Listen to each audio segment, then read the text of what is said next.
Hoy, bueno, ahí sí. Muchísimas gracias, Ana, por hacerme acordar. Bueno, voy a tener que presentar de nuevo. Nada, Hoy profe. es 15, que tus compañeros también te agradecen. Hoy es 15 de septiembre, no, 16 de septiembre, martes. Estamos en la segunda clase de la unidad 3. Estamos usando la misma diapo. Y hemos hablado hace un ratito les he pedido ejemplos de esta emisión de contaminantes en general a la atmósfera, cuando tenés muchas fuentes aisladas que pueden estar ahí emitiendo poco, pero al estar permanentemente y estar en todo el planeta, son significativas para cambiar las condiciones en la atmósfera. Y una compañera de ustedes habló del ejemplo de la combustión de los motores de vehículos y de los incendios. Muy buen ejemplo. Y también les mencioné que era que hoy es el día de la protección de la capa de ozono, y al preguntarles por qué les parecía, es que se desencadenó esto. Bueno, volvemos a la importancia de la capa de ozono. La pregunta es, ¿por qué creen que la ONU haya decidido celebrar este Día Internacional? Alguien dijo concientización, alguien dijo protección. Voy por más.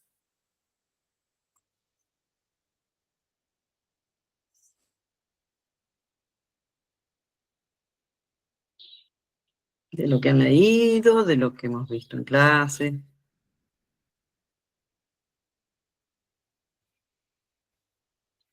Concientización y protección, como ustedes han dicho, sí, son palabras correctas, lo que pasa es que es muy general, porque pueden estar hablando de concientización, Profe, de la salud, sí. ¿tiene algo que ver con un convenio que habían hecho las naciones para hacer una reducción de los contaminantes? No recuerdo bien el año, pero algo de una convención, algo tenía que ver. El protocolo de Montreal. Sí, creo que sí. 1987. Sí, sí. Pero ¿por qué ozono? O sea, quiero que sean más precisos.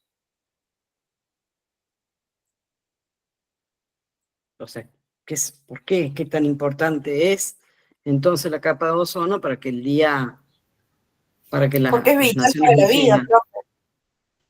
¿Por qué? O sea, es la capa que protege a todos los enemigos de las radiaciones solares. ¿Qué es Claro, radiación específicamente?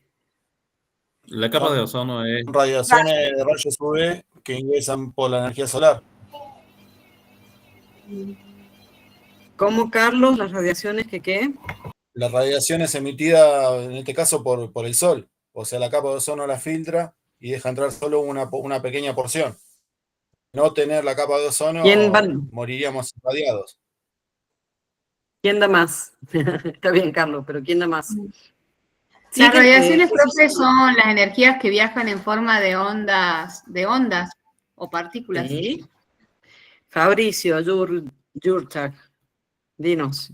¿Cómo está, profe? Buenas tardes. Sí, la Buenas capa de tardes. ozono protege y cuida todo el planeta Tierra, no solo de las radiaciones solares, sino de cualquier cuerpo celeste que pueda intentar atravesarla y introducirse en nuestra atmósfera.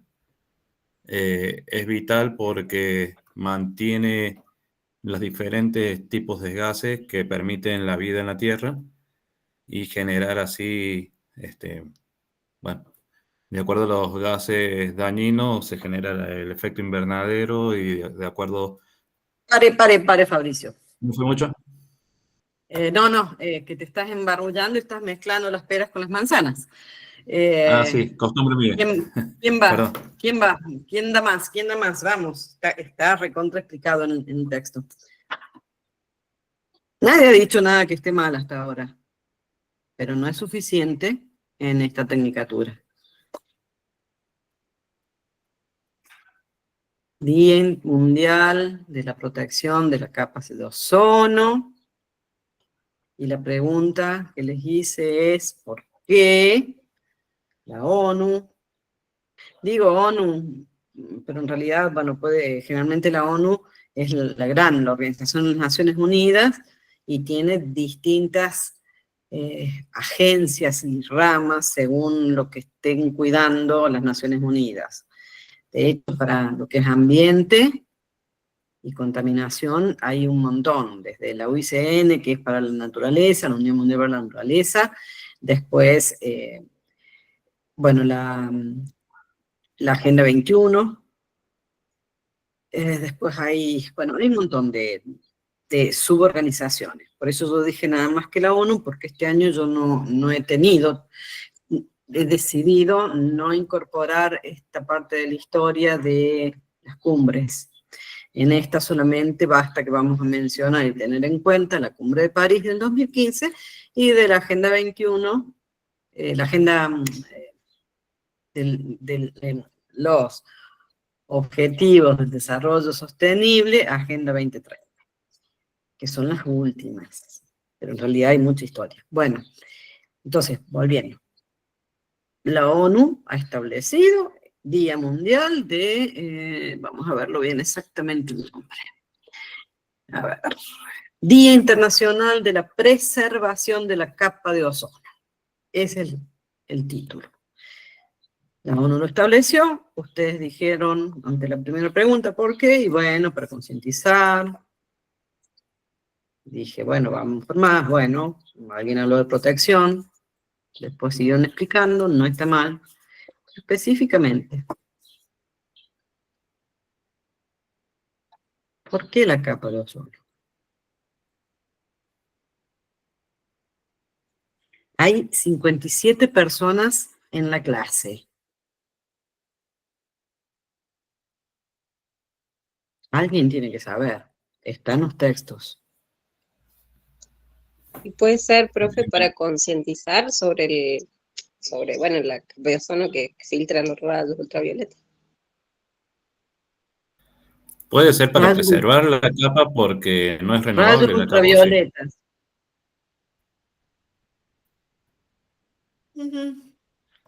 Paola Lucero, después de casi media hora, por primera vez aparece la palabra rayos ultravioleta.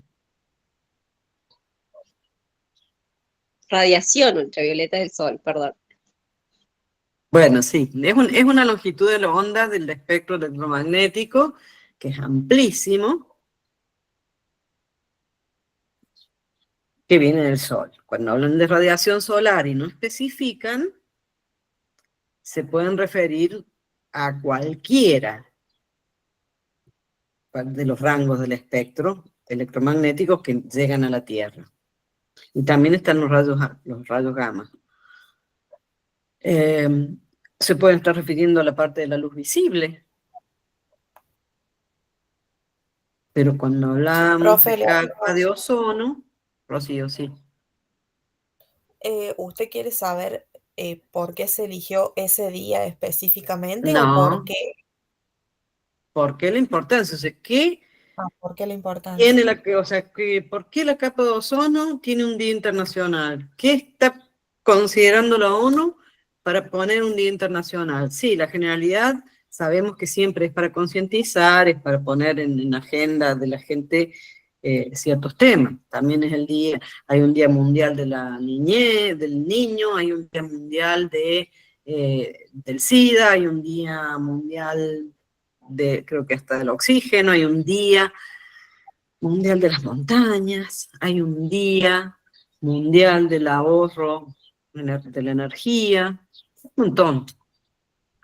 Entonces, lo que les pregunto es específicamente en el contexto de lo que hemos estado viendo. Vamos, ármense, anímense. Voy a cortar un segundito que voy a buscar algo, pero los estoy escuchando.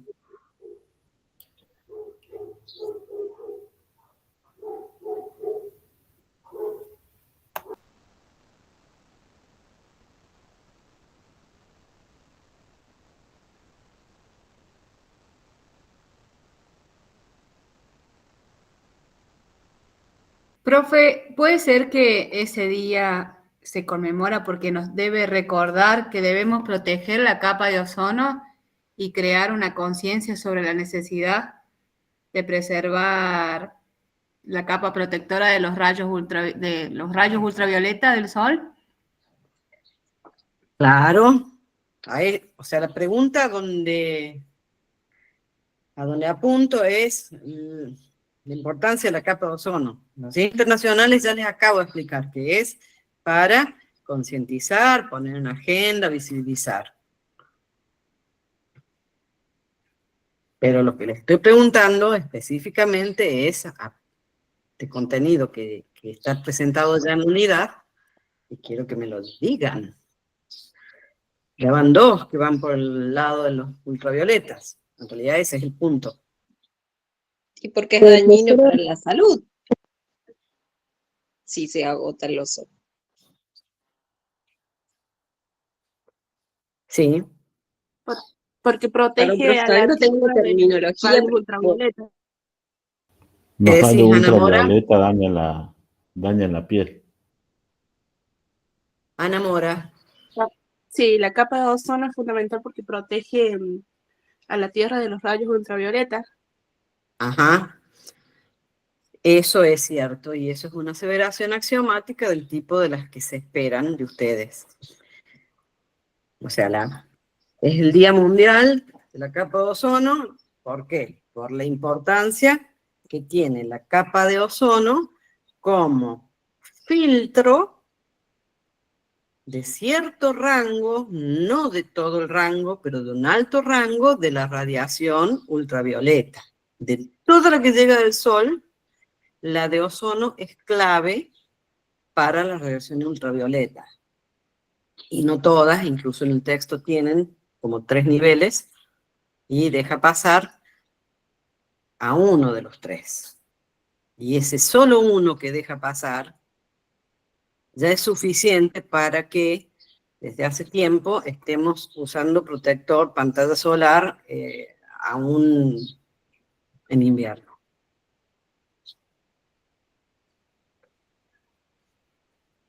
Ese es el punto exacto y que está en la teoría.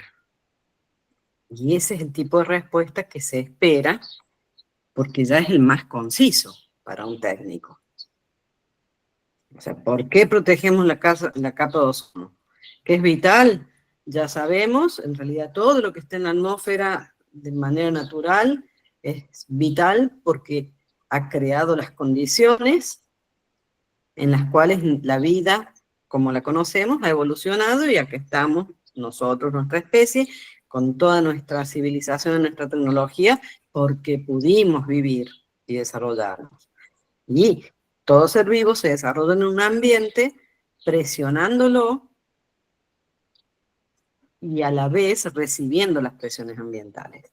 Entonces, las condiciones de la atmósfera que se han dado son las que fueron, y en esas condiciones nos desarrollamos como especie, bueno, está bien, integrada con un montón de otras. Pero en particular, cuando ahora hablamos y analizamos y decimos, ¿por qué se quiere concientizar sobre la capa de ozono? Bueno, específicamente por su rol de protección en cuanto a que retiene o hace rebotar ciertas longitudes de onda del espectro de la zona del ultravioleta que no alcanzan a llegar a la superficie de la Tierra. Aún así, una parte del ultravioleta sí llega. Y esa parte es tan mala como la otra filtrada. ¿Qué saben acerca del efecto negativo que puede tener la radiación ultravioleta? Alguien dijo sobre la piel nuestra. ¿Alguien sabe alguna otra cosa? Y causa dañino daño para los en los organismos ojos también. Ahora, Luciano. Sí, había mencionado el tema del cáncer de piel, pero también daña a los ojos, la radiación. De humanos. Brenda. Sí. Sí, profe, que es dañino para los organismos vivos. No solo humanos, sino la naturaleza también, profe. Para los organismos ecosistemas. vivos. ¿Pero en qué específicamente? Para los humanos decimos, bueno, ¿Afecta la fotosíntesis? ¿En qué sentido? Yo no estoy segura, Ana Audicio, de que afecte la fotosíntesis. Ya vamos a llegar a eso. ¿Alguien más tiene alguna otra idea? Sí, por ejemplo, los rayos UV producen, o sea, al haber un incremento de los rayos UV que son dañinos, puede haber una disminución, por ejemplo, o destrucción en lo que es los huevos de los peces, puede bajar la densidad de los peces, lo cual puede verse afectada directamente la alimentación del ser humano. Bien, sí. ¿Y cómo crees vos que afectaría, por ejemplo, la luz ultravioleta? ¿Cómo estableces la relación de la parte, esa porción que llega a la Tierra para, y que podamos decir, bueno, sí, potencialmente puede afectar los huevos de los peces? Aumentando la temperatura del agua, que es donde se alojan los huevos en este caso. Bueno, sí, puede ser, puede ser. Siempre la radiación puede, o sea, la energía puede tener un componente de dispersión térmico de calor que haga que, bueno, que aumente la temperatura del medio. Generalmente es el infrarrojo el que se maneja con eso. El ultravioleta, ¿no han leído, no han escuchado algo del ultravioleta? A ver, las chicas, sé que hay varones también que se lo hacen, pero las mujeres somos más propensas a esto del esmaltado semipermanente y eso. ¿Han leído algo? ¿Quiénes se hacen esmaltado semipermanente? O Yo, permanente, profe. digo. Rocío, llevamos uno. ¿Quién más? Números. ¿Hay un 2? ¿Hay un Yo 3? sé hacerlo, profe, hice un tiempo, pero después no hice más porque tenía la duda también. Van Esa 2. de que fuera peligroso. Y yo leí un poco de eso, profe, cuando salió la noticia de que supuestamente causaba cáncer. O sea, hay probabilidades, pero según lo que yo leí, dice que son muy bajas. Bueno, y cáncer. ¿Y el cáncer qué es? ¿Un desorden? ¿A qué nivel? Cuando alguien tiene cáncer, ¿qué se enloqueció? Celular. Las células. Células. Muy bien, Ana. Muy bien, Ana.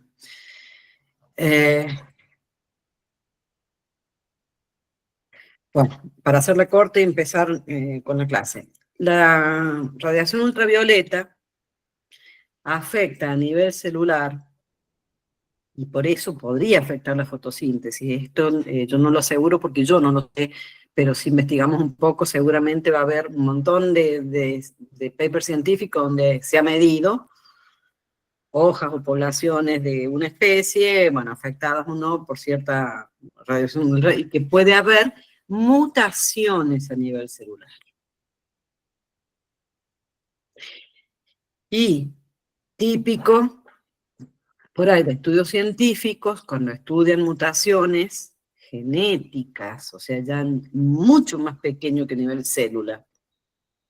O sea, es la parte interna de las células, el mensaje genético, la información genética que tiene cada célula de nuestro planeta, de cualquier ser vivo. Bueno, resulta que la luz ultravioleta sí logra, porque tiene una longitud de onda corta, entonces capaz que no la sentimos en la piel nosotros u otros animales, pero en realidad tiene un efecto. Y produce mutaciones, porque llega, es tan corta la longitud de onda que penetra a nivel celular. Y puede alterar el mensaje o la codificación de los genes. Que se Profe, pero traduzca. con respecto a lo que preguntó sobre el tema de hacerse las uñas, ¿usted qué es lo que opina? Deduzcan ustedes por lo que les estoy contando. Estoy hablando de la radiación ultravioleta. Es una longitud de onda corta, o sea, las ondas van muy apretaditas y tienen penetración a nivel órgano-tejidos hasta células y puede alterar la genética de las células.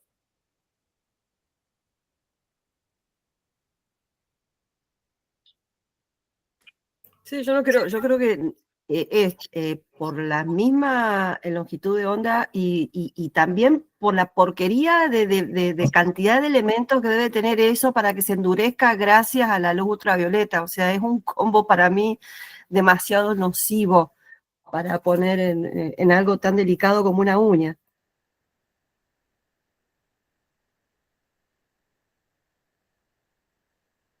El sol, bueno, eso ya es, ya tiene juicio de valor. Yo lo único que les cuento, que si buscan en la web lo van a encontrar, es, bueno, cómo afecta la radiación ultravioleta esa porción que no es retenida por la atmósfera.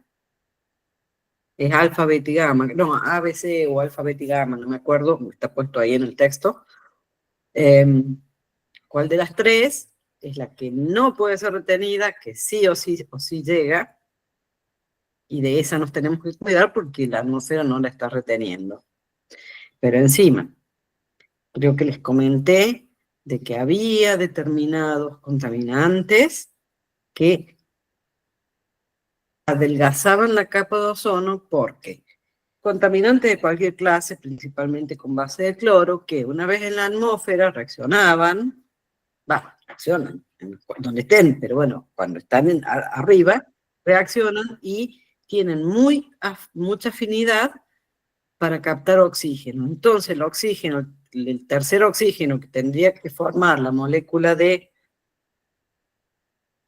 ozono, que es un triángulo, en realidad no está disponible para formar el ozono porque se lo cachan, se lo llevan para hacer otros compuestos, otros contaminantes que están en el aire. Entonces hay menos ozono, o sea que esa capa que está reteniendo estas dos porciones, el resto de estas dos otras porciones que nunca entraban, resulta que ahora sí están entrando. O sea que están llegando a la superficie de la Tierra y cambiando las condiciones. Y ahí en más, el tema de la maquinita para las uñas es radiación ultravioleta. Está permitido, nadie lo ha prohibido. Hay personas que se hacen las uñas cada 20 días y dicen, no me pasa nada y probablemente no les pase nada, o sí, pero la cuestión es que ese efecto, tiene ese efecto, esa longitud de onda, es su naturaleza, en combinación con nuestra naturaleza.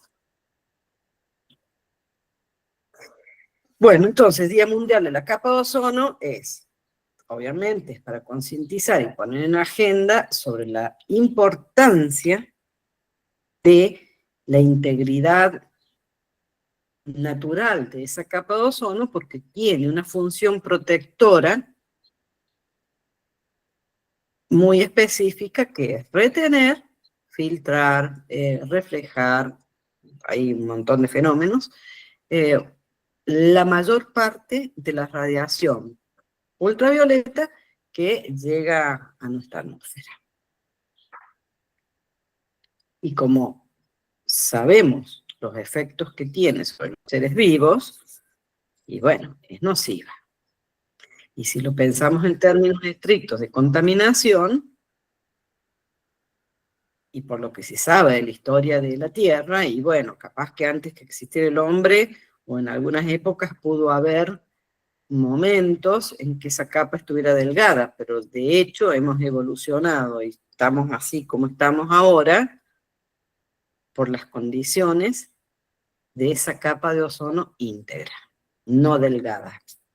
Una capa de ozono sin agujeros, o en todo caso con un rango variable de apertura y cerramiento del agujero en los polos, pero no tan grande como la que estamos experimentando ahora. Alguien habló Y ahí, bueno, volviendo a lo que es recurso. Bueno, sería la condición del aire dada por la existencia de la capa de ozono, al cambiar, hace que el recurso aire o atmósfera, bueno, ya no sea tan positivo. O sea, ya, al contaminar la atmósfera y que se adelgace la capa de ozono, implica que ya ese recurso en el cual convivimos ya no es tan viable, es como que está deteriorado. Está medio traído de los pelos lo que les estoy explicando, pero no sé si me siguen cuando hablo de esta evolución de las condiciones. Por ahí les cuesta ver la atmósfera y el aire como recurso, porque en la unidad 1 vieron ejemplos y hablamos de bosques, de madera, de vidrio, o sea, el sílice de las arenas silícicas, vimos un montón de cosas palpables.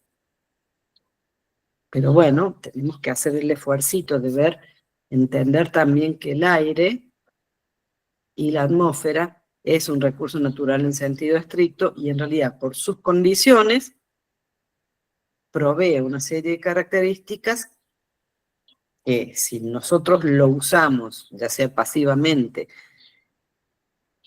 o lo contaminamos, ese recurso vital está cambiando las condiciones y ya es como que no es tan... puede llegar a ser nocivo y puede, bueno, ya no va a ser el recurso con el cual vivimos. De hecho, uno sale todos los días, se levanta, después de haber dormido bien, qué sé yo, se levanta, sale, va a hacer sus cosas, pasa todo el día y vuelve. En algunos lugares, eso, que también ocurre, bueno, las personas cuando se levantan, aparte de mirar la hora, miran las condiciones de alerta de la calidad de aire, y sabe que si tiene que llevar barbijo o no, o si le toca sacar el auto o no. Y estoy hablando específicamente de ciudades como Ciudad de México y como muchas ciudades de China, en que el aire está tan contaminado, pero esta vez directamente en la parte más cercana a la superficie por las emisiones de los vehículos, que están con una concentración tan alta de smog que el mismo gobierno avisa, así como nosotros, bueno, si ustedes miran el celular en la parte meteorológica van a ver lo que dice ahí, incluso dice la radiación ultravioleta cómo está en el día. Bueno, en otros lados hasta se avisa que la calidad del aire en cuanto a smog es tan alta que tienen que salir con protección. Y bueno, en México, no sé si ahora es igual, pero y no sería el único lugar que tiene estas regulaciones de los vehículos, de que salen, no sé, las patentes terminan en número positivo un día y las que terminan en número, no, número positivo, en número par o número impar. ¿Han escuchado algo de esto que les estoy hablando alguna vez? ¿O es todo nuevo? Lo de China sí, lo de México no. Bueno, Perú también tiene algunas ciudades altas. Creo que La Paz es Bolivia, que también está como en un pozo. Está muy alto, pero está en un pozo en lo alto. Entonces, las emisiones de los motores no pueden salir por la topografía del terreno, por los vientos, qué sé yo, entonces hay días de alta contaminación. Bueno, con los celulares la mayoría tiene esto. Bueno, si ustedes pican, bueno, no sé, en el mío está la temperatura, el solcito entero si es que está, la sensación térmica, la máxima y la mínima, te aclara si está soleado o no. Te habla de la probabilidad de precipitaciones, en este momento en San Luis, me dice que es 0,0 la probabilidad de precipitaciones. ¿De qué dependerá que diga 0?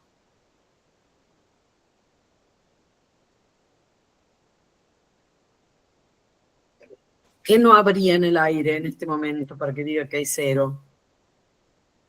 Cierta clase de humedad, más relativa sobre todo. Muy bien, Rodrigo y Abel.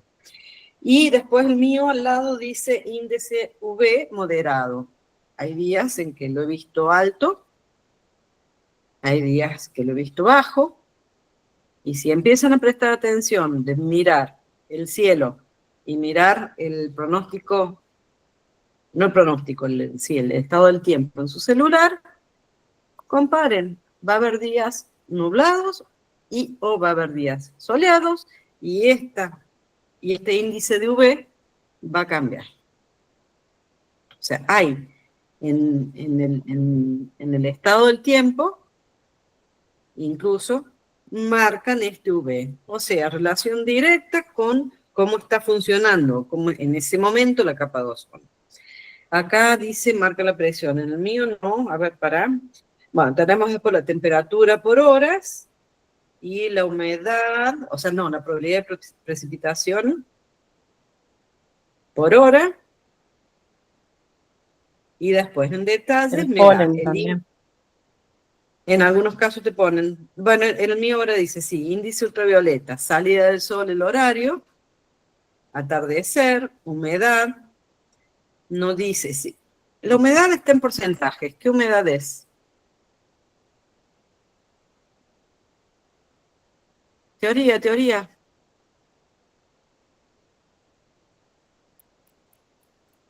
Ah. ¿Qué han leído? Relativa. Está en porcentajes. En la teoría está, no hay lugar a dudas. Bueno. Índice de calidad de vida, en el mío te da dificultad para conducir, ninguno en realidad, o sea, no está diáfano. Si hubiera niebla, viento, por ahí eso cambiaría. Acá, en el mío también dice polen, no me acuerdo quién había comentado lo del polen. Yo, profe. Pero bueno, Karen, sí, el mío también tiene polen, pero dice alto. Y dice que está bueno para correr. Acá estamos corriendo otra carrera. Estamos quemando calorías. Pensar requiere mucha energía.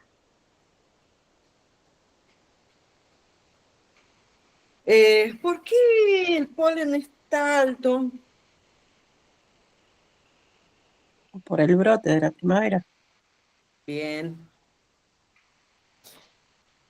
Entonces, esto de la humedad, esta preguntita de que está expresado en porcentajes. Si van a la teoría, ahí están las unidades. Y por un lado o por otro tiene que salir. Y estas preguntas que les hago, está bien, Melanie. Araceli, que vos decís que marca la presión, Araceli Jiménez, ¿marca las otras cosas que estuve nombrando?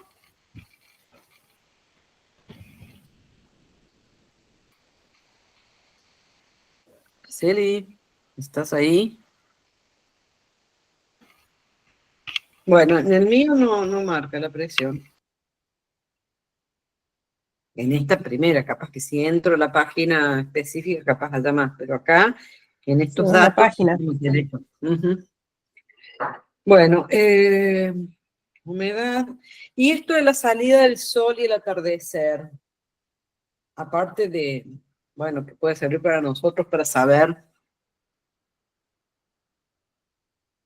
si queremos salir o no, si es que podemos elegirlo, o prever una hora de regreso. ¿Para qué podría ser importante si lo miramos desde otra escala?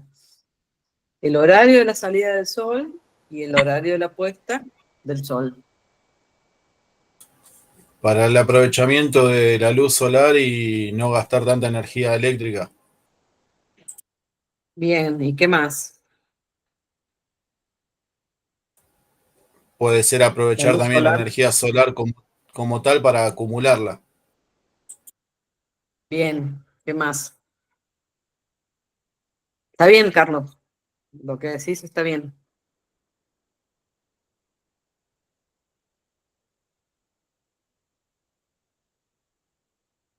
Vamos, lo hablamos en la clase pasada. Y también está como factor forzante del clima. Y algo de esto lo pensamos para imaginar ejemplos, para entender el aire, la atmósfera como recurso, y también está planteado en el foro. La temperatura, profe, Bueno, sí, tiene que ver, porque desde que, bueno, en realidad, desde que ya sale el sol, estamos recibiendo luz, la radiación del espectro visible, la luz solar visible, y sabemos que tiene un componente térmico. Y sabemos otra cosa que ya vamos a explicar ahora, pero les adelanto. La luz llega, pasa las barreras, o sea, la que no tiene que entrar no entra, la que finalmente llega, se acumula un tiempo retenida por el suelo sólido, el suelo húmedo, por el agua de los diques, por el agua de los mares, pero después, a medida que va pasando las horas, y que, no, ¿cuándo es máxima? ¿En qué hora del día es máxima la radiación solar visible? después del mediodía. Al mediodía, en realidad tipo 14. Mediodía es, en términos absolutos de horario sería las 12, y en términos de costumbre sería la hora que uno almuerza. Y en términos de esto que estoy preguntando, el máximo de luz es tipo 14 horas. Después de las 15, bueno, en verano estoy hablando, ya en las 15 ya empieza a perder calor. Pero cuando ya lo pierde este retenido, no lo emite con la misma longitud de onda que llegó, sino que lo emite como infrarrojo. ¿Y a qué venía esto? Pues nada, cuando vos decías la temperatura, pero sí, está bien la temperatura, ¿qué más? Si pensamos esto de relación con la hora en que sale el sol y la hora en que se pone, bueno, sabemos que ni sale ni se pone, pero lo hablamos así. Si El pensamos compañero el lo aire como mencionó ahí recurso. como recurso, para ¿De utilizarlo qué? como recurso, Claro, pero para esa es mi almacenar pregunta. energía. Sí, sí, es una buena. Sí. ¿Y qué más?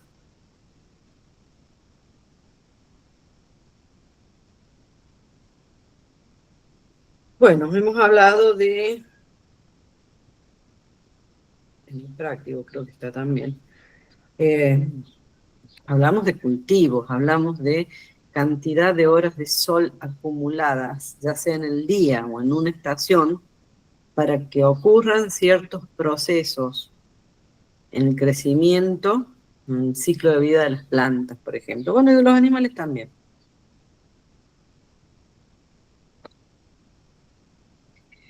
Bueno, la que está esperando era esta situación de relacionar este dato del horario de las horas de sol con lo que es insolación y horas de sol acumuladas como recurso para el crecimiento de ciertos cultivos. Si les da curiosidad y empiezan a googlear, van a ver que los cultivos industriales, según zonas y según variedad, tienen especificada en la fenología de los cultivos cuántas horas de sol por día necesitan. O, si no es esa la variable importante, cuántas horas de sol acumuladas, continuas, en un periodo de estación necesitan para florecer, o para fructificar, o para que madure el polen. Y acá se me acaba de ocurrir algo. Primero, si les parece que estoy hablando de bueyes perdidos, es porque no están entendiendo. tengan por seguro que todo lo que les estoy diciendo está relacionado con el tema, con la unidad y con el contenido que está dado. Estoy estableciendo relaciones, inferencias de que sabemos esto, entonces podemos pensar un poco más cómo estarían actuando estos factores, por ejemplo, para tal o cual cosa. Esto de las horas de sol y el ejemplo del polen que les di, se me acaba de ocurrir ahora, algo que es clave para la biodiversidad de los ecosistemas y para mantener la integridad de los procesos y también mantener esa integridad de los ecosistemas que hace que dispongamos de cierta clase de recursos naturales. Les dije, horas de sol horas de sol ya sea del día o de acumulados, hay un tiempo según la especie para que el polen madure y esté como, sí, apto. Piensen que son células de reproducción, el polen. Y son las masculinas.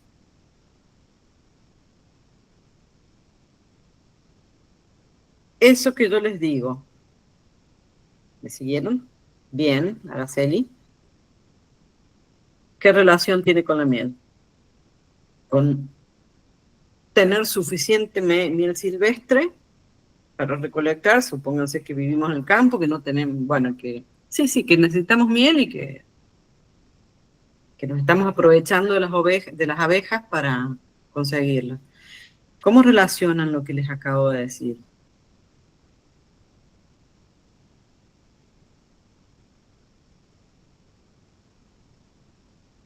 Usted Sí, se refiere Rodrigo. usted se refiere a la utilización o al recurso de la luz, cómo se benefician. Bueno, tienen un proceso, las abejas trabajan durante el día, si es a esto a lo que se refiere, ¿no? Yo creo que debe llegar en un momento pico en el que las flores permiten, bueno, la polinización por medio de las abejas. Debe haber un horario específico, tal vez. Lo hay, Luciano, lo hay. De hecho, las abejas se orientan, y muchos insectos y algunas aves se orientan por algún radar que tienen que establece mediciones y se han hecho las fórmulas matemáticas de cómo pueden medir la inclinación del sol y eso les da la pauta de regresar o moverse para tal o cual lado. Pero alguien está pensando esto del polen, miel, abejas, horas y horas acumuladas de luz.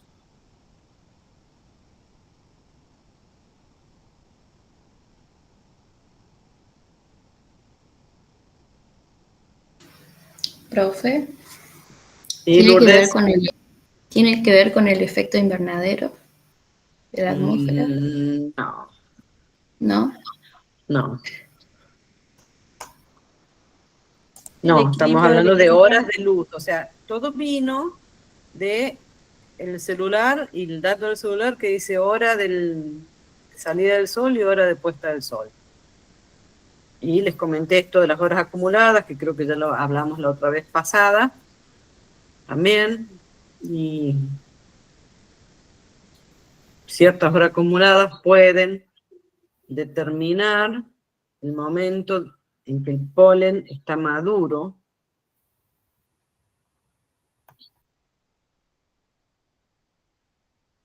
Profe, o sea, con respecto a si el día va a tener sol o no, o va a estar, si está nublado, tiene que ver con eso.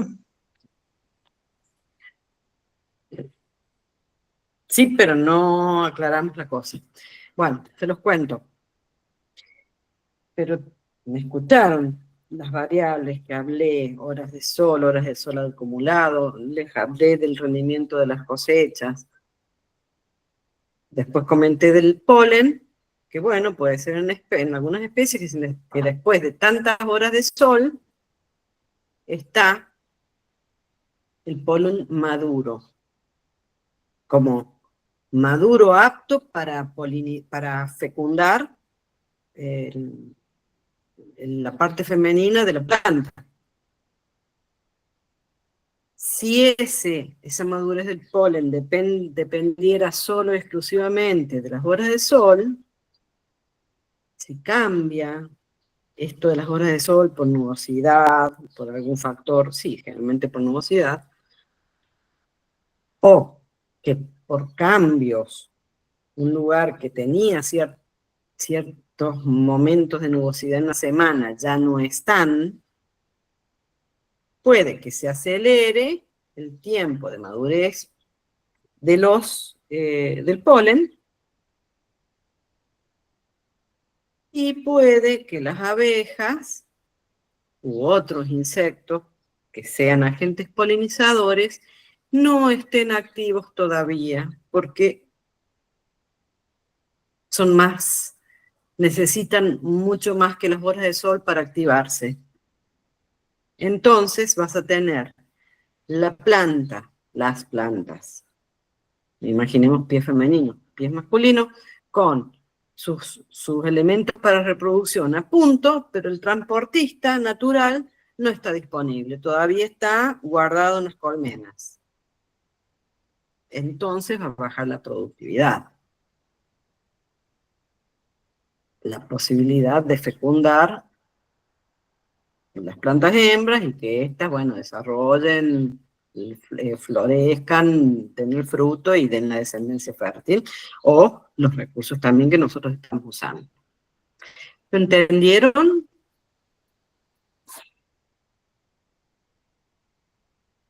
¿No?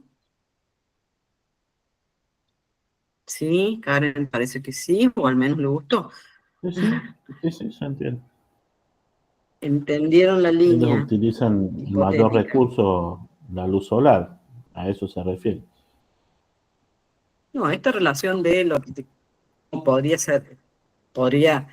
qué podría ser relevante este dato de la hora de salida del sol, la hora de puesta? Si le metemos otros elementitos, en cuanto a horas de sol acumuladas que pueden ser necesarias para un cultivo, para alguna parte, y que si cambian las condiciones atmosféricas y solo dependiera de las horas acumuladas, bueno, podemos tener ritmos de la naturaleza que siempre se acoplaron y ahora no. Profe, Sí, Karen. la polinización existe también por la noche. ¿Es posible?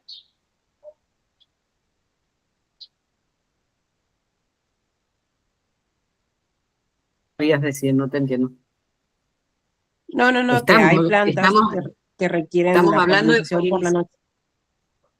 Estamos hablando de polinización como muy exclusiva, ponerle de abejas, o hay plantas que a veces son muy especialistas y tienen 1 o 2 especies de insectos que son los polinizadores, y si no están esos insectos,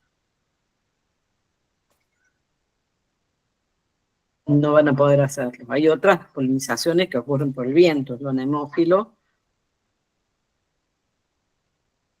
pero en este caso, no. En este caso estamos hablando exactamente de polinización.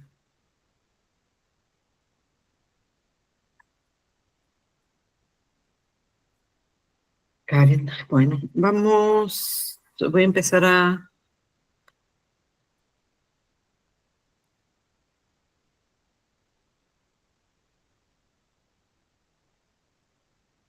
¿Qué me está faltando acá?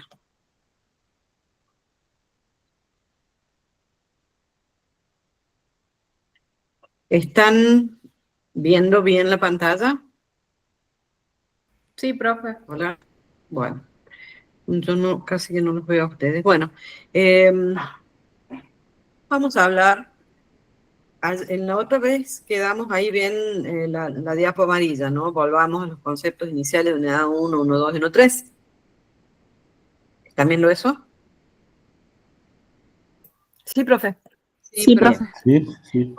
Porque yo no estoy viendo la pantalla, entonces no sé si les está cambiando. Ahí quedamos en la clase pasada, que hicimos como un repasito, empezamos a ver algo de teoría de estas unidades y terminamos la hora. Pero ahora, esa parte, ustedes estudien, entiendan y de última consulten, pero entiendan todo este contenido que es el que está explicado ya y está para que lean y relacionen ustedes.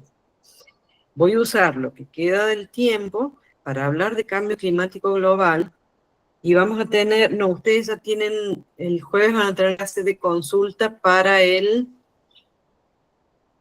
parcial, directamente. Entonces,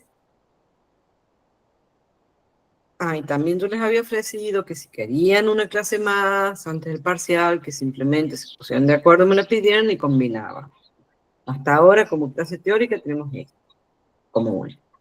Por eso, quería hablar del cambio climático global, porque ya en la universidad, cuando hablan de cambio climático global, tienen que hablar y entender exactamente qué es y ver el proceso de causas, consecuencias y la terminología específica. Porque no es lo mismo cambio climático, no es lo mismo calentamiento global, no es lo mismo gases de efecto invernadero, no es lo mismo impacto del cambio climático global, sino que cada una de esas partes son una etapa de un proceso. Y cada una de esos nombres se remite solamente a algo que lo describe y no otra cosa. Entonces, quiero usar este tiempo para darles esta clase porque después que cursan esta materia y esta unidad, nunca más de aquí hasta las siguientes materias que cursen, después cuando se reciban ya verán ustedes cómo, pero la idea es que justamente lo sepan, nunca más van a tirar palabras como hace la gente que no fue a la universidad y que hace toda la melange y que pone el carro delante del caballo. Por eso vamos a hablar de esta situación. Usamos la infografía, o sea, yo tomo como base la infografía del material obligatorio. Por supuesto que tenemos que hay bibliografía no obligatoria, que si ustedes necesitan ampliar de ahí, no hay problema. Y es más, si se les complica, y bueno, vayan y fíjense en ese material que pueden utilizar. O sea, ¿de qué les sirve para entender?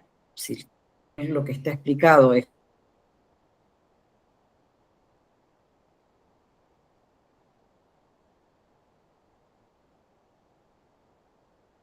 Profe, me parece que se le cortó el internet.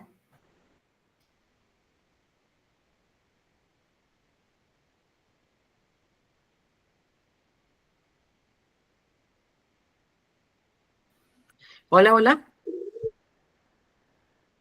Sí, ¿me escuchan? Sí, profe. Y ahora sí. Sí, sí, se le había muteado. No se corta el internet, la micrófono. profe se automutuó. Todo mal. Ahora sí me muteó un segundito, voy a tomar más agua, pero voy, vengo y continuamos.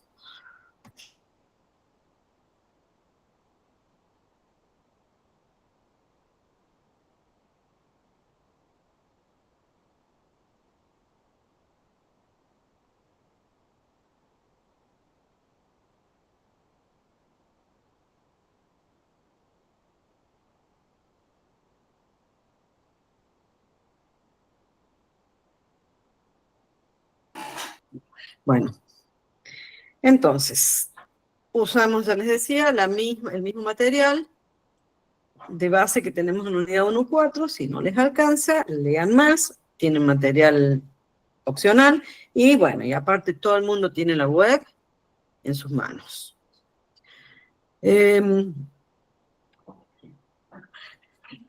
Para el parcial que va a ser la semana que viene, el recuperatorio, traten, quienes no tienen una computadora, aunque sea una notebook,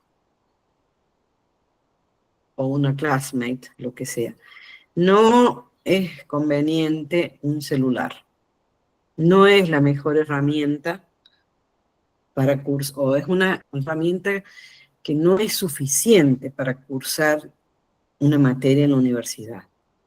Sí les puede servir para leer material que han descargado, qué sé yo, pero ya para hacer las actividades, y menos para escribir, redactar y presentar, bueno, no. Y para el parcial está bueno que tenga una pantalla que puedan ver. Bueno, el cambio climático, del que todos hablamos. ¿Qué idea tienen ustedes? A ver, escucho a unos 3 que me digan algo y después vamos a la definición.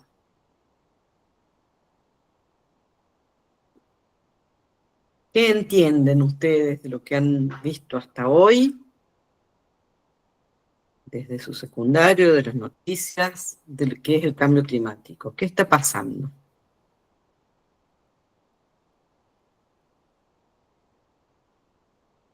Es una variación del clima atribuida a la actividad humana. De lo que, No leas la definición. de lo que leí, claro. Hace mención al aumento de la temperatura en la Tierra. Aumento de la temperatura en la Tierra. ¿Qué más? ¿Quiénes más tienen noticias actuales de que estamos en una etapa de cambio climático?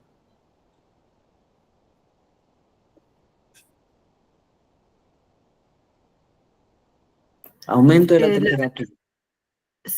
La explotación de los recursos naturales, la sobreexplotación de los campos, el sistemático que hay de árboles, la revolución industrial, toda la parte de los humos, de todo lo que produce la vida humana sobre el planeta Tierra, básicamente, ¿no? Desde la parte industrial hasta todo lo que hacemos para sembrar, para criar animales, las urbanizaciones. ¿Pero qué estás nombrando ahí? ¿Eso es cambio climático? Todas las causas del efecto del cambio climático. Puede ser, profe, que el derretimiento de los glaciares, el aumento del nivel del mar también, los fenómenos climáticos como la sequía, los huracanes, que esas sean señales de que estamos viviendo el cambio climático. Sí. Modificaciones Sí. en las concentraciones de las poblaciones, a lugares, en este caso, más frescos o no tan inundados, rotación en la parte de los cultivos, zonas muy inundadas, extensión en fenómeno del niño y la niña.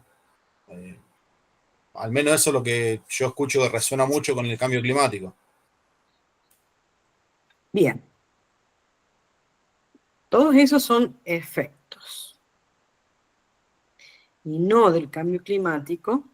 No sé si todos, de todo lo que hablaron, algunos se me puede escapar, pero son efectos del calentamiento global. Que no es lo mismo que cambio climático. Bueno, está bien, es lo que han escuchado, es lo que la gente común que no cursa una tecnicatura universitaria escucha, maneja y puede expresar. Ahora viene el entrenamiento y sobre todo vienen los conceptos para que a partir de ahora, cuando hablen de cambio climático, sepan quién es quién es causa, quién es en efecto, y qué va primero, qué va después. Y empezamos con la definición. ¿Se acuerdan que en el contenido sí teníamos factores, elementos del clima?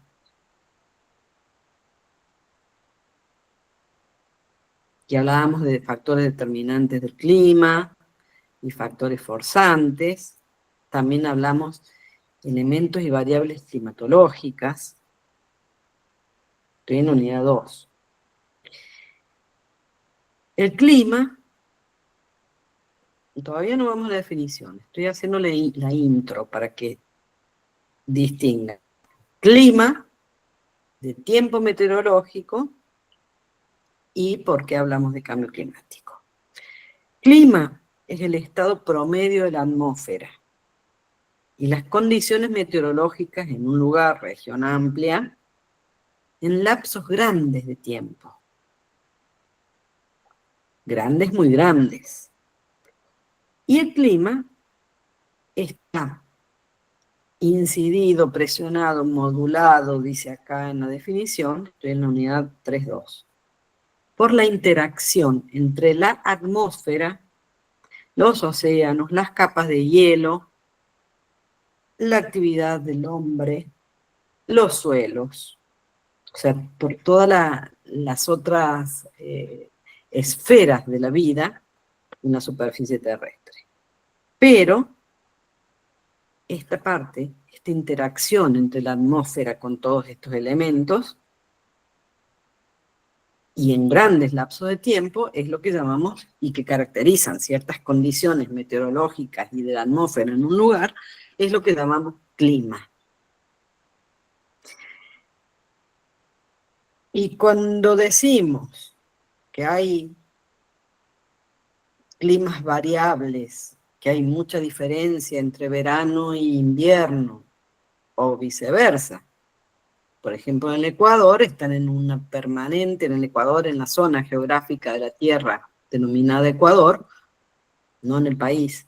Bueno, el país está justo sobre esa línea, pero en ese lugar de la Tierra, en esa latitud, sí, Agustina.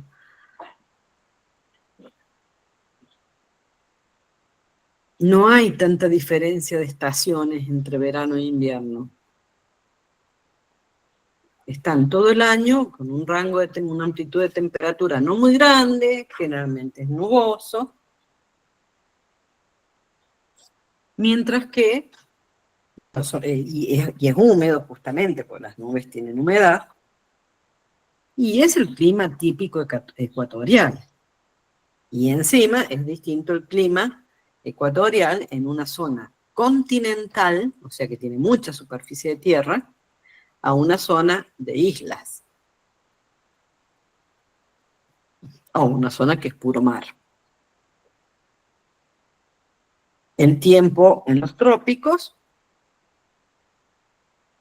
trópico de Cáncer y de Capricornio, y las zonas subtropicales, o sea, los entornos cerca de los trópicos, generalmente son húmedos, por el tema de los vientos, que es un factor formador del clima, determinante del clima también. Bueno, tenemos distinguido verano e invierno, igual son temperaturas como muy calentitas, pensándolo en términos humanos, pero hay una ocurrencia con una frecuencia regular de vientos y de lluvias. Y de sequías también, porque en los trópicos hay, en algunos lugares, hay selvas profusas, y en la zona de los trópicos, en otros lugares, hay desiertos. Y eso es por estos elementos de la atmósfera interactuando con los elementos de la Tierra. Y ahí cuando digo Tierra estoy hablando como cualquier persona normal sin estudio, Tierra como superficie sólida donde ocurren cosas, desde cultivos, zonas sin gente, zonas con viento, zonas sin viento, con vientos húmedos porque traen del mar, con vientos secos porque los dejaron en una ladera de la sierra y del otro lado viene seco, como sea. Pero hay patrones de estos elementos del clima como la temperatura, la humedad, la presión, el viento, la precipitación. Humedad es una cosa, precipitación es otra. Nubosidad,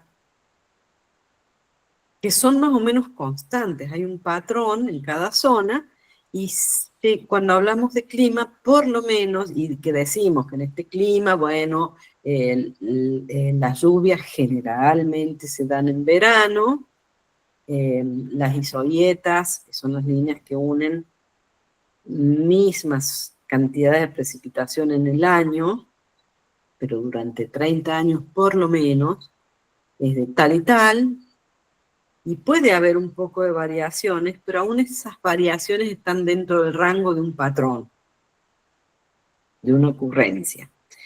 El hecho de que, bueno, no sé si hay alguien de Luján y de Merlo, hay momentos del año en que la gente dice y experimenta, mira, a la mañana estaba re frío.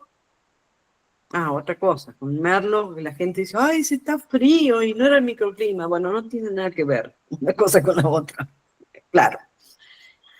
Pero sí me acuerdo de Merlo, sí me acuerdo de Luján, que son zonas serranas, y del mismo lado de la ladera, que muchas veces la gente dice, no, mira, me levanté, hoy estaba re frío, me puse campera pullover, a las 10 de la mañana me quedé en remera porque hacía un solazo, volví a casa, terminé de comer, cuando estaba por salir, resulta que estaba nubladísimo, y a las 3 de la tarde se largó un chaparrón bárbaro. Me fui a dormir la siesta, me hice un siestón molecular, y cuando me levanté a las 7 de la tarde, porque tenía que ir a misa, o tenía que ir a la casa de alguien, no había ni una nube. ¿Han escuchado algo así? ¿Los de Luján, los de Merlo? Bueno, esas variaciones también son típicas, o sea, tienen un patrón dentro de esa región. Y no es que el clima está loco. Esa locura o esa variabilidad es parte. O igual en zonas sobre todo áridas, donde tenemos una amplitud térmica entre día y noche, interesante. Bueno, no se ha dado este invierno, pero en inviernos pasados, hemos tenido inviernos típicos de estar de día con sol, y hasta con un suétercito, porque realmente el sol calienta, y bueno, una hora antes que bajar el sol, ya te calzaste todas las camperas, y a la noche tuviste que poner al máximo todos los elementos de calefacción, y hicieron temperaturas bajo cero, pero de día soleado. Algunos inviernos han sido así. Y sí, es parte de la variabilidad del clima, en el caso de San Luis. Después, está más húmedo que antes, que gente, no, que San Luis, los padres de ustedes, los abuelos, no, pero antes eran unas sequedades bárbaras. Pero en realidad porque se acuerdan de lo dramático, porque también sus abuelos han experimentado los periodos de humedad en San Luis, y que son parte del ciclo del clima de lo que es toda la zona geográfica de Argentina donde está San Luis.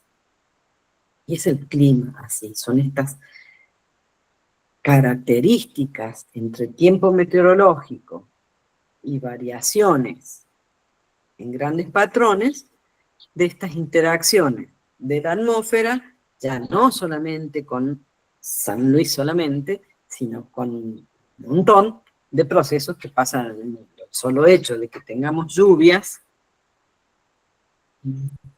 hay ciertas precipitaciones que es humedad que viene del océano Atlántico. Los vientos la traen y descargan por acá. Hay otras humedades u otras precipitaciones dentro de San Luis que por ahí no es solamente la humedad de esos vientos, sino que, bueno, son otros vientos que colectan humedad de otro lado. Bueno, entonces hay variaciones, pero dentro de patrones. Y de hecho, bueno, cuando les hablé de isoietas, ¿han escuchado lo que es isoieta? ¿Alguna vez escucharon el pronóstico meteorológico de un programa de TV?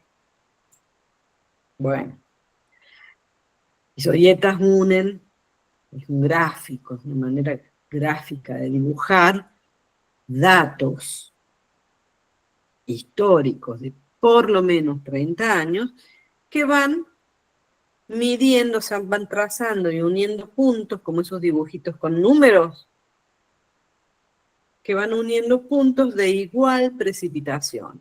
De igual precipitación se usan los promedios anuales todos los años, y a veces puede haber usar los promedios estacionales, pero durante largo tiempo. Entonces tenemos, si se busca en la web isoietas de cualquier lugar, van a ver como curvas de nivel, pero en realidad son niveles de precipitaciones iguales. Y para San Luis, hablo de lo conocido, todos, sabemos que la zona húmeda está por el lado de Merlo, y después a medida que nos vamos más hacia el resto, cada vez más árido. Y si ven un mapa de isoietas de San Luis, que podrían ir buscándolos que están conectados, van a ver que para el lado de Merlo las isoietas van 600, 700, casi no 700. Y para el lado del oeste, del noroeste, las isoietas suelen estar marcando 50, 100, 250. Y en el medio también están intermedias. Bueno, pero ese gráfico no es estático. Cambia año a año y hay microciclos en que cambian, por ejemplo, las isoietas y hablan de corrimiento. Entonces, las personas mayores tenemos memoria de ciclos húmedos. Por ahí 2 años, 3 años, con humedades, no, son desconocidas. Y en realidad no es que sean desconocidas, sino que preferimos acordarnos de la sequedad y no de las humedades. Pero incluso esos cambios son parte del clima de la región. Entonces, en el texto tenemos, esta es la explicación que les doy para que visualicen estas palabras que hablan estado promedio de la atmósfera y condiciones meteorológicas en un lugar-región determinado, en lapsos grandes de tiempo, modulado por la interacción entre la atmósfera y los océanos, las capas de hielo y otro conjunto de factores. Se refiere a los patrones de variación en elementos como temperatura, humedad, presión, variación y estabilidad sería. Presión atmosférica, viento, nubosidad, precipitación, obtenidos a partir de la media, o sea, del promedio de los valores diarios recogidos durante al menos 30 años. Tiempo, el tiempo meteorológico, qué mal tiempo que hace hoy, o se prevé mal tiempo para el fin de semana, o se prevé un mal invierno, un invierno con mal tiempo. Mal tiempo no realmente piensa lluvias, vientos. Pero ahora vamos a tener que incorporar al mal tiempo las olas de calor. Y que no es ola de calor, un día de calor. Ola de calor es algo específico, que es al menos 3, 5 días, creo que 5, dice el IPCC, en que no hay variación sustancial en la temperatura entre el día y la noche, y tenés temperaturas altas,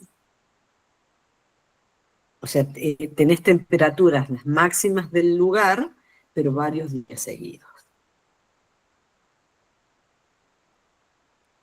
O sea, no es un día de calor, no es un día para San Luis de 40 grados. Es 5 días, o 7, o 3, creo que es a partir de 3, en que las temperaturas, ponele que están en 33 de día y a la noche 30. Eso es una ola de calor. Bueno, el tiempo meteorológico describe el estado de la atmósfera en un momento y lugar específicos y puede cambiar en minutos y a un día, que es lo que les he estado comentando.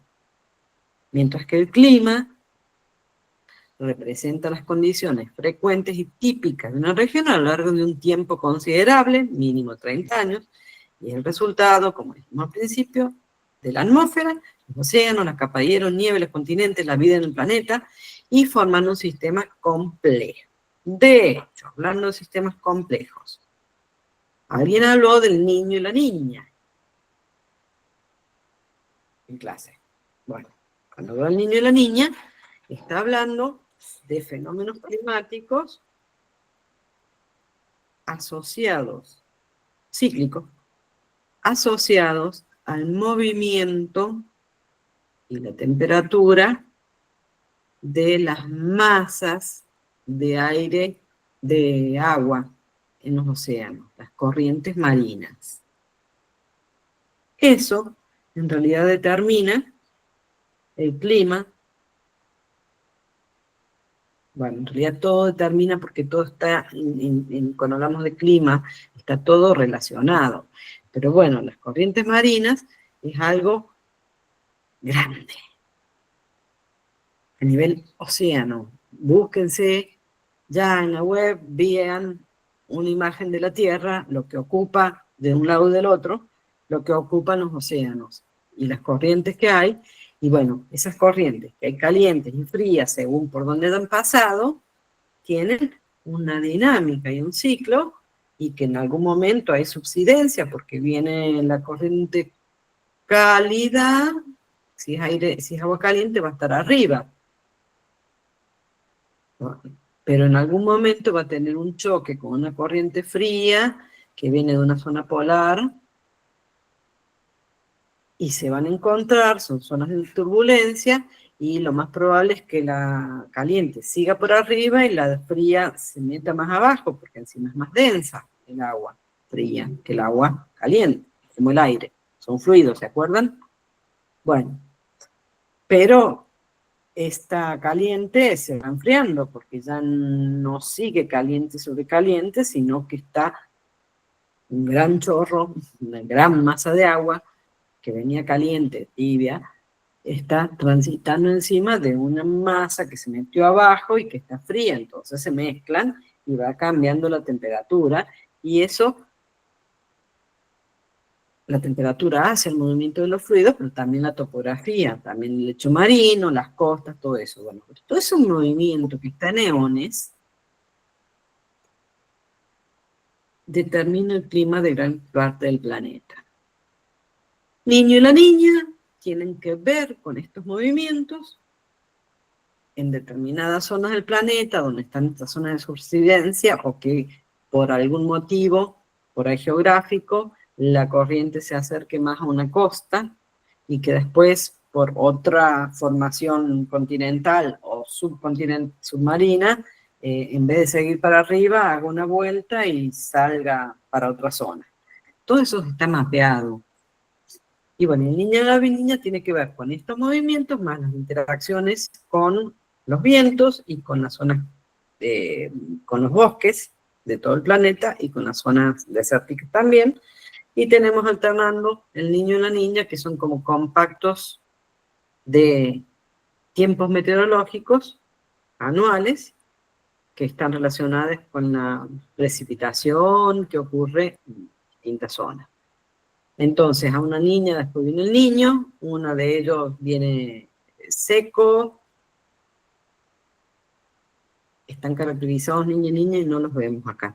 Pero alguien lo nombró, entonces digo, bueno, algo está teniendo en mente, y esto es un ejemplo de cómo interactúan estos elementos permanentes que interactúan con la atmósfera. El hecho también de el movimiento de las aguas, que choquen o no, se acerquen o no al continente, les venga por vientos la humedad de un bosque, o el viento lleve humedad del mar a otra zona, bueno, van caracterizando el clima de cada región. Y todavía no vamos a la definición.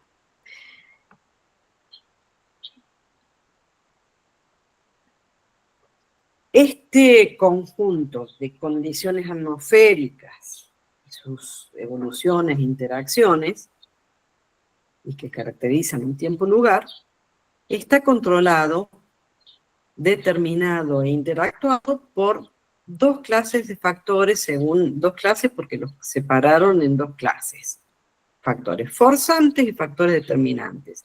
Y a veces hasta algunos de los elementos son compartidos. Pero hay como una diferencia, y yo la puse nada más que para mención, pero sobre todo porque es necesario que ustedes establezcan relaciones entre una cosa y otra. Factores forzantes son las fuentes principales de energía que impulsan los procesos atmosféricos. Actúan a largo plazo y definen los distintos tipos de grandes climas en la Tierra. Y controlan el balance radiativo de la Tierra, es decir, el equilibrio entre la energía que recibe y la que emite. ¿Bien? También grandes lapsos de tiempo que, por supuesto, están determinados por la diaria y por la estacional. Ejemplo de factores forzantes es la radiación solar, o sea, este gran espectro electromagnético que trae luz visible, que es una mínima parte, que después trae un rango de ultravioleta, que para el otro lado trae el rango de infrarrojo, que es el del calor, que trae el rango de rayos X, de rayos gamma y de un montón. Pero ¿qué es lo que sale del Sol? Y que llega en mayor o menor medida a nuestro globo y sus capas atmosféricas. Entonces, la radiación solar, en interacción con los gases de efecto invernadero, se consideran factor forzante, o sea, son los grandes controladores de los grandes climas. Las variaciones orbitales en el sistema planetario donde estamos, también. Y variación orbital, ¿se acuerdan? Vieron que la Tierra gira alrededor del Sol, y que no es un circulito, sino que es una elíptica, y eso define las estaciones. Y encima de que gira alrededor del Sol, toda la galaxia gira, y aparte, la Tierra va girando sobre su eje a medida en este camino. Bueno, eso es un factor forzante, que define verano, invierno, otoño, primavera, en distintas zonas, sobre todo se sienten las diferencias en los trópicos y subtrópicos. No se siente tanto en el Ecuador. Después, las variaciones solares, porque el Sol, recuerden que es una bomba de energía, de materia tirando energía, y que está como en explosión permanente. Y no tira siempre lo mismo. No sé si han escuchado a veces avisos, bueno, hay una tormenta solar o hay una tecnología específica para cada cosa y te avisan seguramente, pueden fallar la telefonía celular. Bueno, tiene que ver con esto. Las expresiones solares, los procesos químicos y físicos que ocurren en el Sol. Otro factor forzante es la formación de los continentes, de pirogénesis. Yo estoy segura que todo esto lo vieron en el primario y en el secundario. O sea, no debería sonarles tan a chino. Bueno, la formación de los continentes, o sea, esta dinámica de las placas tectónicas, cómo se van encimando, lo que sé yo, y fenómenos que van produciendo la formación de continentes.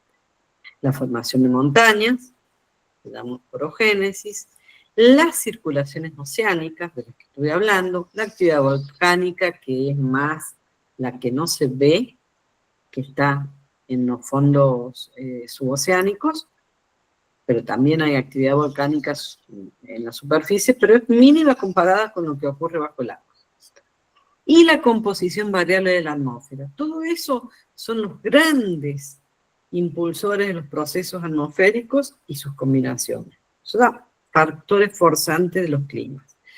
Y los determinantes son ya condiciones físicas y geográficas que influyen en la distribución y transferencia de la energía y calor en la superficie. Esta está más influida e influye a la vez en la dinámica de los elementos climáticos que están descritos después. Específicamente, bueno, acá hablamos de temperatura y precipitación, que se manifiesta en una región específica. También como factor determinante del clima son la altitud y la latitud de una región. Altitud es altura sobre el nivel del mar. Y latitud es a qué distancia norte-sur están del Ecuador. la continentalidad, o sea, si tenés grandes masas de tierra o menos masa de tierra, el solo hecho de, por ejemplo, América del Sur, no solamente por la ubicación de que está en lo que se llama hemisferio sur, sino por la proporción o la cantidad de distancia terrestre que hay, no es lo mismo que el clima de Asia, que estoy pensando en Rusia y todos los países, en India y China. Es una gran masa de tierra que ocupa todo eso. No es lo mismo la continentalidad, es justamente el estar en invierno en el centro del continente que el invierno a la vera del mar. Bueno, la orientación del relieve, que también hablamos en la clase pasada, las corrientes marinas acá vuelven a tener su rol protagónico, o sea, las corrientes marinas son forzantes y determinantes. La hidrografía, o sea, los ríos, no solamente la cantidad que hay, sino los volúmenes y el recorrido que tienen. La cobertura vegetal, por eso importa tanto el desmonte y el reemplazo de vegetaciones, y por eso siempre es considerado dañino desmontar la vegetación natural, los glaciares, la actividad humana. Y la interacción de todos estos entre los diferentes componentes del sistema climático, que acá entran estas palabritas como atmósfera, hidrosfera, litosfera, biosfera y antropósfera, consideradas ya como grandes esferas. O sea, atmósfera es todo lo que es aire estructurado, la hidrosfera es toda el agua, que después vamos a partir, océanos, agua dulce, lo que sea. La litosfera, que es la parte sólida, lito viene de piedra. La biosfera, que es la parte de vida, toda la vida. Biosfera es toda la vida, desde bacterias, virus, insectos, hasta el ser humano, y pasando por todos los animales conocidos. Y las plantas. Profe. Y los hongos. Sí. Disculpe que le interrumpe. Yo me voy a retirar porque ahora a las 5 tenemos la clase de química. Quería consultarle particularmente si el martes que viene vamos a tener clase normal. Creo que no, porque ya van a estar haciendo el examen. Salvo que quieran tener clase de esto. Y bueno, si pónganse de acuerdo entre ustedes. Y me dicen si quieren tener clase. Bueno, disculpe que le haya interrumpido. Bueno, es que en realidad todos tienen química. Está bien, Luciano. ¿Todos tienen química ahora? Sí, profe. Sí, es para ambas comisiones. Bueno, entonces vamos a cortar porque son las 57. De última, hay dos opciones. O sigo la clase y la grabo, como quieran. O si quieren otro, o si no, van mirando ustedes. Díganme qué quieren. No puedo grabar esta clase de más de 2 horas. Tendría que hacer otra.